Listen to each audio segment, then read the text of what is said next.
Okay, so we are now into class number 3. So that's kind of cool. We're moving along quite quickly. We're now doing the Unit 6, which is the A-level class.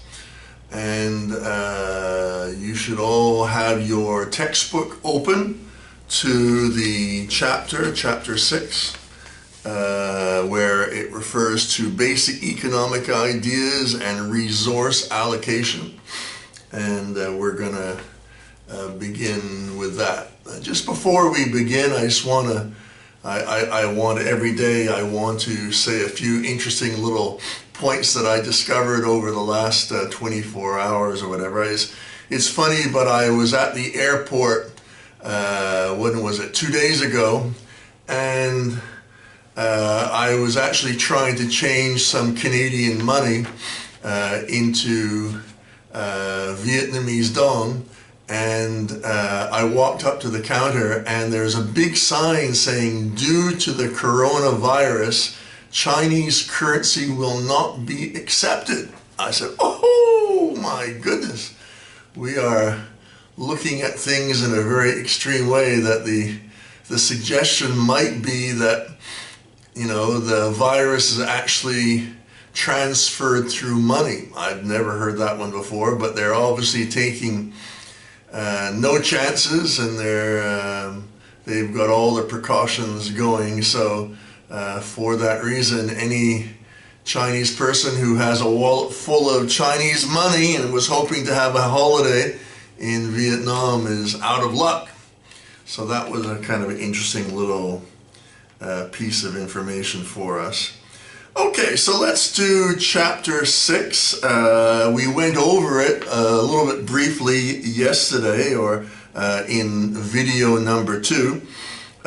We started off with basically the concept of efficiency. If you remember, we said that efficiency was the lack of, what was it? The lack of waste. Okay, that's correct. And from an economist's point of view, if you are being wasteful, then you are being inefficient. And they have a number of different types of efficiency. They have things like productive efficiency, and whether you have allocative efficiency. And these are two terms that you really need to be able to explain on an exam. So as we said yesterday, productive efficiency relates to firms attempting to improve their profitability by reducing their inputs. Unfortunately, usually it's labor, it's the salaries of workers that they're going to try to reduce, and maintaining their output the same. Remember, we had that little box on the whiteboard yesterday, and we were talking about the factory, and if you were able to expand production while keeping the inputs the same, then you were going to be congratulated, and maybe you'll get a bonus and a promotion by being so efficient. Any of the factors of production, the 4 factors of production, land, labor, capital, and managerial skills, if you can somehow reduce the costs of those, you might call them recipes for making money, then you will probably do well, and people will say that you're being very efficient. Okay, and I said to you yesterday that I was a bit troubled by this, because there's definitely an incentive to try to use the whip a little bit more, and to get the workers to work harder, and to get them to accept less money.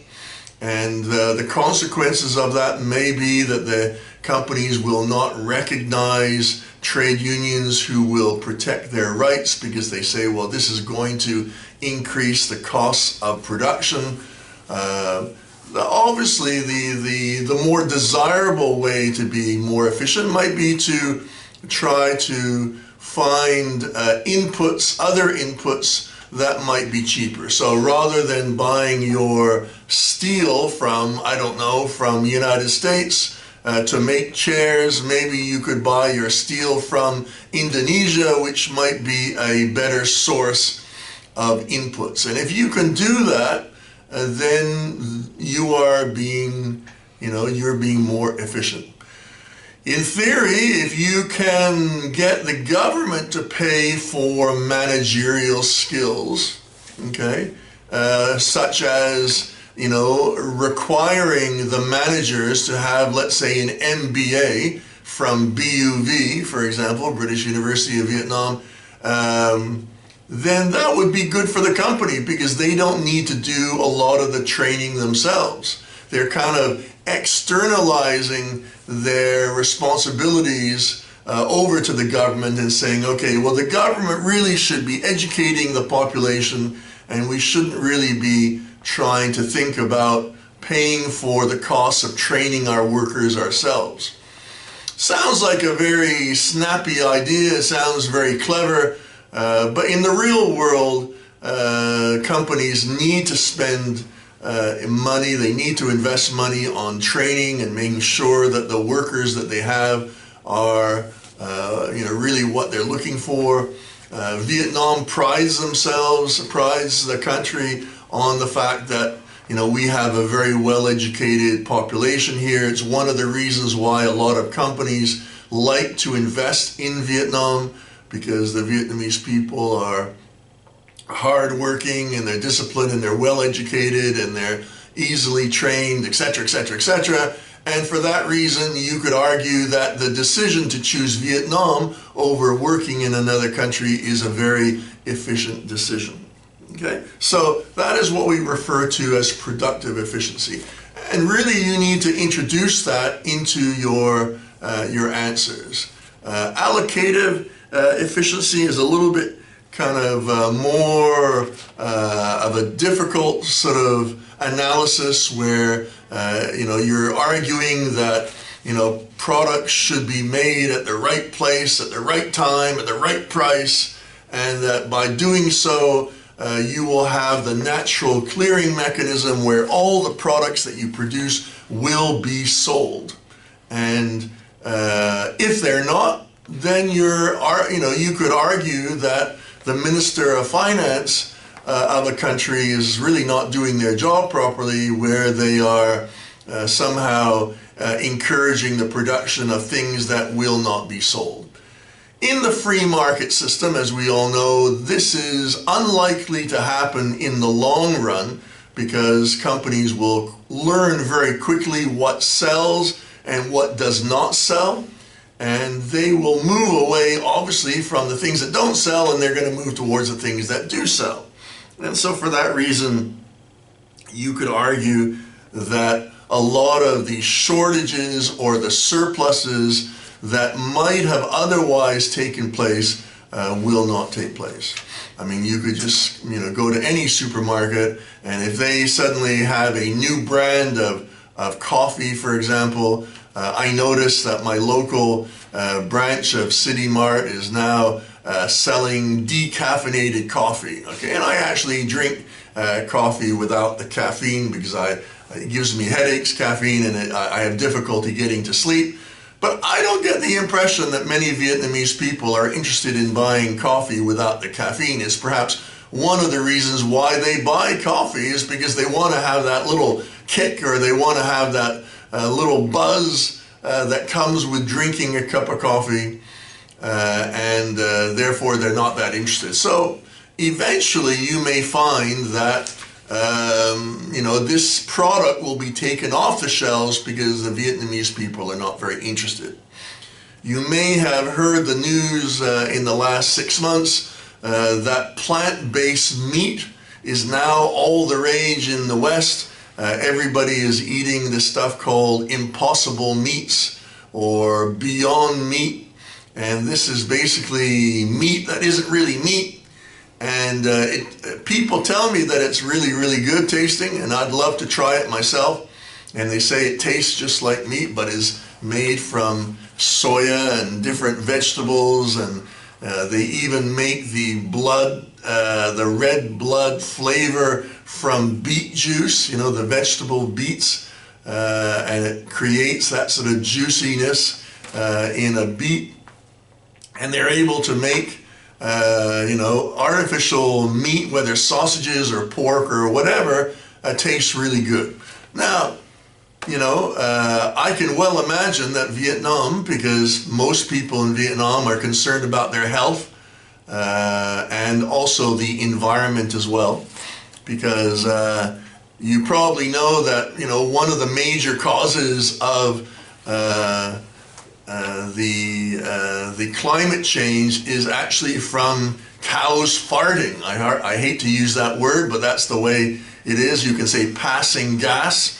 And therefore, you could argue that, you know, the fact that the world eats, you know, hundreds of millions of cows every year is probably not very good for the planet. And so for that reason, a lot of people, a lot of Vietnamese people might decide that they're going to start trying this vegetable-based meat. Rather than killing a cow, they'll eat the plant instead. And, you know, I can imagine it coming onto the market and, you know, City Mart trying to see if it will work. But obviously, if, you know, they put it on the counter and nobody actually buys it, then that would be an example of an inefficient decision where you have supposed to be, you know, placing the right product at the right price at the sort of the right time when people are ready to accept this type of new food. You know, that this would be a good idea. But I don't know. I don't know if the Vietnamese people are ready for having a vegetarian diet. I know that most Hindus in India, they live a vegetarian diet, so vegetarianism is very common in Asia, there's no doubt about it, but are Vietnamese people prepared to eat a vegetable cheeseburger, for example? I don't know. So basically that would be an example of allocative efficiency, and you're going to be expected to be able to talk about that in your exam. You're going to have to give examples, and I mean, you can use the examples that I'm giving. It would be preferable to use your own examples.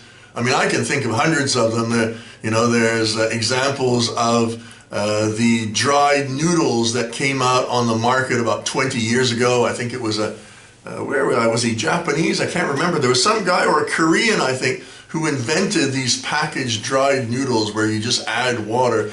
And people weren't too sure if Vietnamese people were going to accept it. But of course they did, and it became a hot product.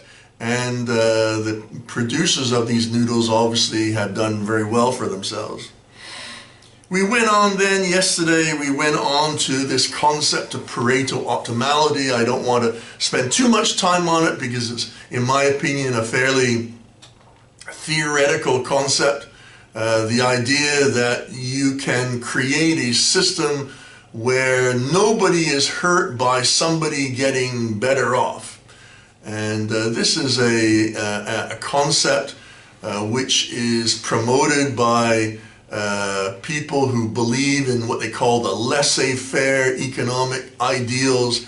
Laissez-faire is a French term for a free market with no government controls. The word laissez-faire means leave it alone. So the idea being that the government should leave the economy alone and let the economy grow by itself.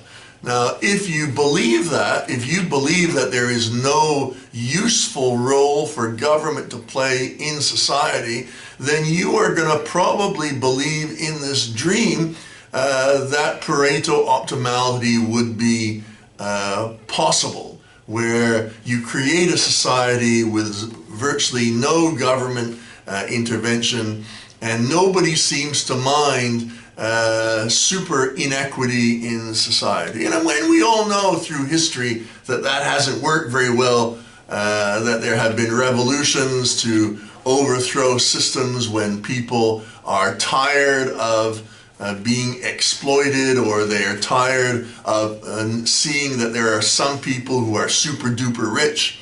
and most of the workers are super duper poor. If you've been watching the American news recently, you've noticed that there's a guy called Bernie Sanders who is in the lead for the Democratic sort of choice for president, and he is what he calls a democratic socialist, and he's somebody who definitely is fighting against this inequality in society, and he's a great believer in doing everything that can be done for promoting greater equity. And clearly his arguments are receiving a positive reception, because people are voting for him in a very big way. And I would put a $50 bet on the fact that probably Bernie Sanders will be the candidate who will be running against Donald Trump at the elections in November. But I don't want to digress, but it's an important point, because it comes to the essence of what we really trying to argue about Pareto optimality, is this idea that inequality doesn't really matter, that everybody should be doing their own thing.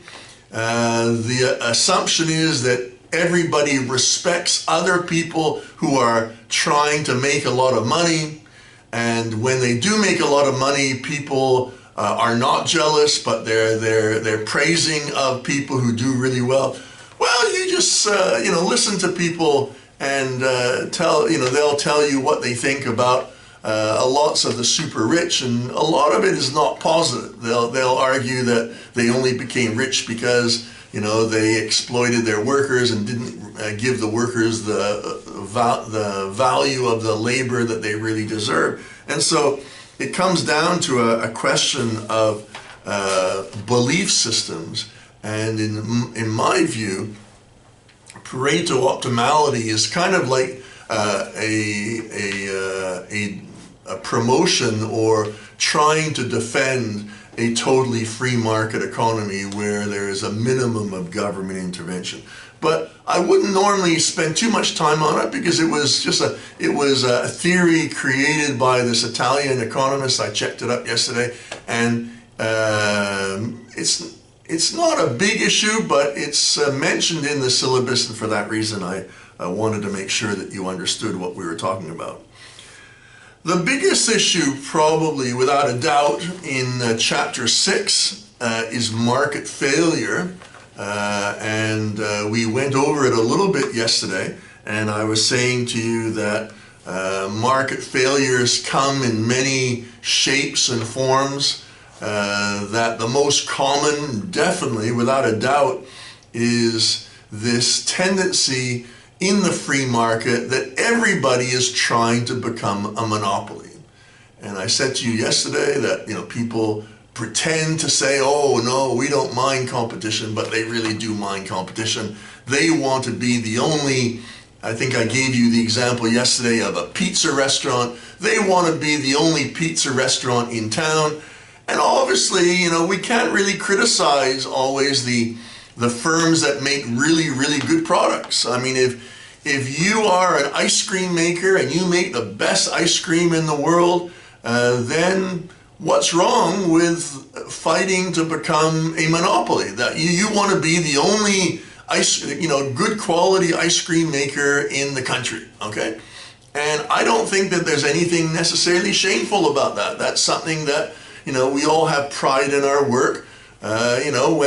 When you're being chosen, to go to university or get a job, you also want a monopoly. You want to be the only one that is being chosen by the boss to get the job or to get a place at university. And so monopolies sometimes are given a bad rap. And I talked about it yesterday, and I even went over a graph, and you may recognize this graph. This is just a normal monopoly graph that you should have in your notes.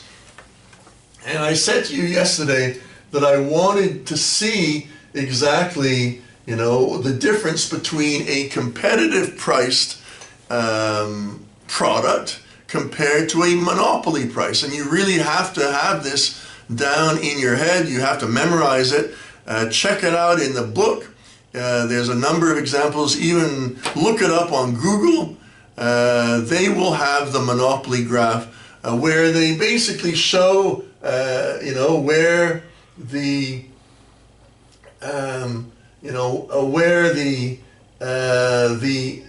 actually this is, if I'm not mistaken, I'm actually wrong here. Whoop, I should actually correct this here. This is a good thing that I've noticed it. And clearly what we would normally do is the pricing for a free market product is where MC is equal to MR, and we can see that right there. So where MC is equal to MR, and we notice that this is the output here. This is the output, okay, for the monopolist, and the monopolist is not going to stop there. They're not going to stop at P1 over here. They're going to keep going. They're going to go all the way to the demand curve here, which they're going to go to as they're trying to make as much money as possible. They have no competition, and therefore they are going to charge at P2. Now, some students have asked me, they say, exactly why is it that they don't just keep going past the demand curve? Well, I mean, that would seem a bit obvious, but no one's going to produce past the demand curve because there is no demand after that price. So even at a monopoly, I mean, if you want to charge, I don't know, $1,000 for an injection of insulin, then probably you're not going to have too many customers. So there has to be a limit, but clearly there's a wide difference between where the MC is equal to the MR and where the monopolists go, and this should actually all be here as well. So you can see there's a really big difference, and it's one of the reasons why governments often fight against monopolies. They tell us that monopolies are really bad, that they're not good for society. They have this thing called antitrust legislation, which is there to break up monopolies. And it gives, it's clearly governments have an axe to grind with monopolies. They will do almost everything they can to stop it. And I think we talked about this in class. People like Bill Gates or other rich people will often try to justify a monopoly because they say that they have no choice. They need to make supernormal profits. What is a supernormal profit? Stop the video and tell us, write in your notes, what is, first of all, supernormal profits and what is normal profits. I want you to draw a graph and I want you to define it, okay? So define normal profits, define supernormal profits, and show me the graph that illustrates both.